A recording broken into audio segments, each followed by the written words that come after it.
세상에서 가장 안전한 자산이 뭐냐고 물으면 많은 전문가가 미국 국채를 꼽습니다. 그런데 이상하죠? 그 안전하다는 미국 30년물 국채 금리가 2026년 8월 5.3%를 넘어서며 무려 19년 만에 최고치까지 치솟았어요. 채권은 금리가 오르면 가격이 떨어집니다. 즉 세상에서 제일 안전하다는 자산의 가격이 지금 폭탄처럼 무너지고 있다는 뜻이에요. 그런데 더 무서운 건 따로 있습니다. 바로 이 무너지는 칼날 밑으로 지금 수많은 개인 투자자들이 몰려들고 있다는 거예요. 오늘은 이 미국 장기 국채가 왜 폭탄이 됐는지, 그리고 여기서 왜 새로운 버블의 냄새가 나는지를 숫자로 뜯어보겠습니다. 미리 말씀드리지만 이건 특정 상품을 사라거나 팔라는 얘기가 아니라 지금 채권 시장에서 벌어지는 일을 팩트로 짚어드리는 겁니다. 끝까지 보고 판단은 여러분이 하세요. 먼저 가장 큰 오해부터 풀어야 합니다.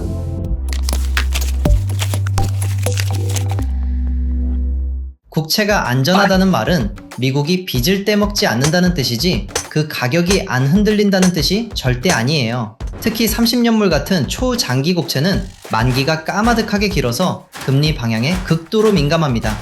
시장 금리가 조금만 올라도 그 가격은 폭포수처럼 떨어져요. 금리와 채권 가격은 시소의 양 끝처럼 정반대로 움직이는데 만기가 길수록 그 시소가 훨씬 격렬하게 요동친다는 거죠. 얼마나 심할까요? 30년물은 시장 금리가 1%포인트만 올라도 가격이 대략 15%에서 20% 가까이 빠질 수 있습니다. 반대로 1%포인트 내리면 그만큼 튀어오르고요. 웬만한 주식만큼 때로는 그보다 더 사납게 출렁이는 겁니다. 그러니까 30년물은 안전자산이라는 이름과 달리 사실은 금리에 목숨을 건 초고위험 상품에 가깝습니다. 그럼 이 금리는 왜 이렇게 치솟는 걸까요? 폭탄의 정체는 결국 미국의 빚입니다. 미국의 국가부채는 이제 40조 달러에 육박하고 있어요. 나라 살림은 매년 막대한 적자를 내고 있고 그 구멍을 메우려면 국채를 계속 찍어내 팔아야 합니다. 시장에 국채라는 물건이 넘쳐나니 사는 사람을 끌어들이려면 이자를 더 얹어줄 수밖에 없어요. 여기에 종처럼 안 잡히는 물가 걱정, 그리고 요즘엔 빅테크들이 AI 인프라에 천문학적인 돈을 빌리면서 국채가 빨아들이던 자금까지 서로 뺏어가는 상황이 겹쳤습니다. 그 결과 미국이 30년 만기 빚에 물어야 하는 이자 부담은 무려 25년 만에 가장 커졌어요.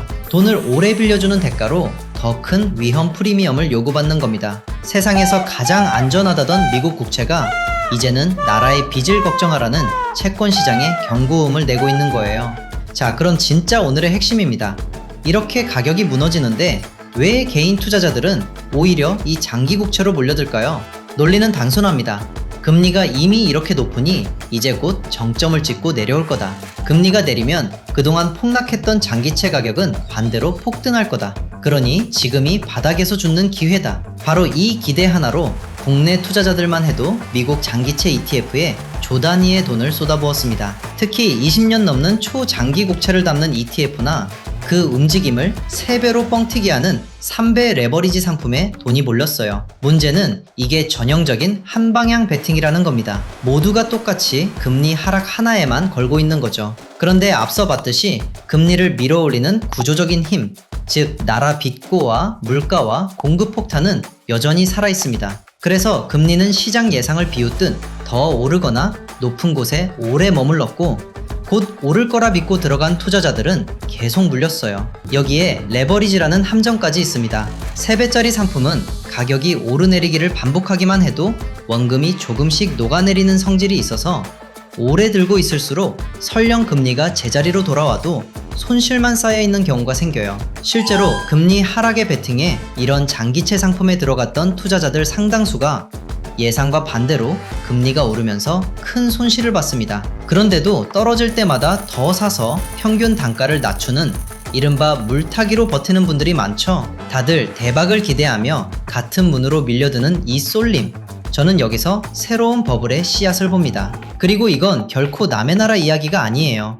미국의 장기 국채 금리는 전 세계 모든 자산 가격을 매기는 기준자 역할을 합니다. 이 금리가 높은 곳에 머물면 각국의 대출 금리와 회사채 금리가 따라오르고 미래 가치로 평가받는 주식은 상대적으로 매력이 떨어져 짓눌립니다. 우리 코스피와 환율도 이 흐름에서 자유로울 수 없어요. 지구 반대편 채권 금리 하나가 결국 내 계좌에도 파장을 미친다는 뜻입니다. 물론 반대편도 봐야 공정합니다.